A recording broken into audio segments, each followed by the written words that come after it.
Hello everyone, I hope you're well, and I'm not particularly happy at the moment because I've been hit by a copyright strike.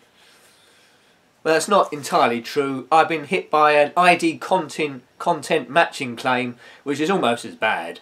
It's on an Amiga game called Njenkin 2. Now, the reason why I review mainly retro games is to stop this sort of thing from happening, because on modern day games, quite often the music is so well done, it's commercial music, like Grand Theft Auto 4 and Auto 5. If you put music on from there without deleting it or muting it, then you've only got yourself to blame. Why should a game from 1991 with background music get copyright ID matching? Now, under the fair use program, if a video is for review or critique, that should be under fair use. Anyway, the main thing that annoyed me about this, when I looked at the ID claim, which you can see on the screen now, it comes at 13 minutes 29. Apparently it uses the music by Chris Hulsbeck under the Orchard Music. They own it. Now, I was absolutely livid about this. I thought, who the hell are the Orchard Music? I've never heard of them. I immediately did a search on YouTube and Google as well, and I didn't like what I found. It seemed to suggest that this was a sort of scam company, laying all sorts of claims to videos where the music wasn't in fact theirs. Now that seems a little bit dodgy, doesn't it, folks? The problem is, when I looked a bit deeper into this, is the Orchard Music is an independent company where independent musicians can register their music through them. That's then put onto the YouTube matching policy, so any music matches up to them in the search when someone's uploading a video. That protects them. That protects them from people using their music. But as we know, the YouTube matching isn't 100% brilliant, so you get all these false claims. Now, someone made a video saying that they matched up some music that wasn't even in the video. Another person said they got matched up just for talking. That was a bit weird. I was a bit worried about this. Now, I thought about making a claim because I didn't know who the Orchard Music Company is. But I thought before I did that, because if I make a claim and lose, then I appeal and lose, I get a copyright strike, and then I can't do certain things. If I get 3 copyright strikes, I'm down and out. And I thought, hang on a bit here, this channel's quite small, I'm making no money. Even if I was to monetize all the videos at its current length, I'd only have about 12p coming in, and that's an estimate. So why risk getting shut down over 12p?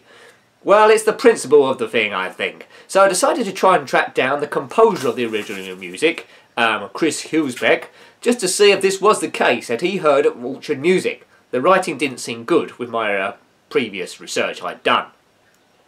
Now, I found him on Twitter, and I did actually see a previous tweet of him saying that the Orchard Music was his distributor.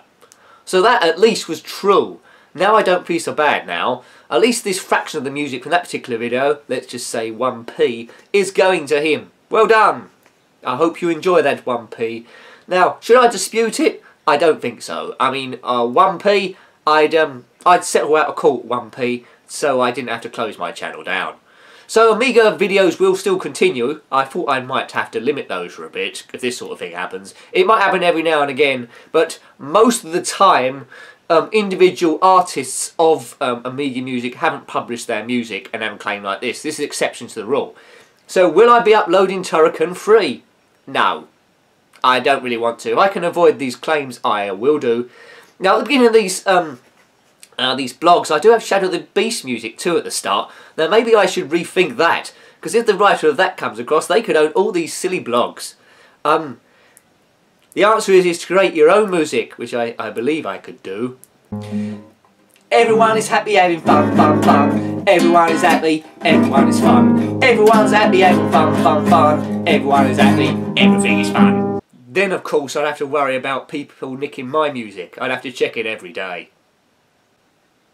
That's not going to happen. So really, I don't feel that bad about the whole thing now. Tantrum is over. This is an occupational hazard. This is going to happen every now and again. If I was doing this for a living and about 250,000 views went onto it and it made a difference of about £1,000, then obviously I'm a bit more worried. But 1p, quite easy to stomach really, and it's a learning process. It's good to learn these things early as I gradually go up. So I thought about quitting, but I'm not. Now, one thing I also need to be wary of is, well, on my Game Boy Advance reviews, Nintendo, apparently if you put a Nintendo game up, they might take all the revenue unless you join their partner program. But I've since been told that it only applies to Nintendo games on the Game Boy Advance and any other system. So if I do a non-Nintendo game on the Game Boy Advance, I'm fine. So they will continue, but you won't see any Nintendo games on this, for sure. And you won't see any more games with music by Chris Hulsbeck. Sorry about that. He is good at music, but I don't want to work for someone else. So there we go, there we have it. So there's a bit of a worry about being copyrighted to death, but it turns out Orchard Music weren't to blame on at least this occasion. I should have been allowed to keep the video advert free because it is fair use, but I'm not going to argue the point because so little money's involved. So that's about the size of it. We skip one there. If you've got any comments and thoughts below what's happened to you on channels or any of your experiences or your views overall about this silliness, then I'll be delighted to hear from you. Someone also suggested that I should re-upload the video and take the music out.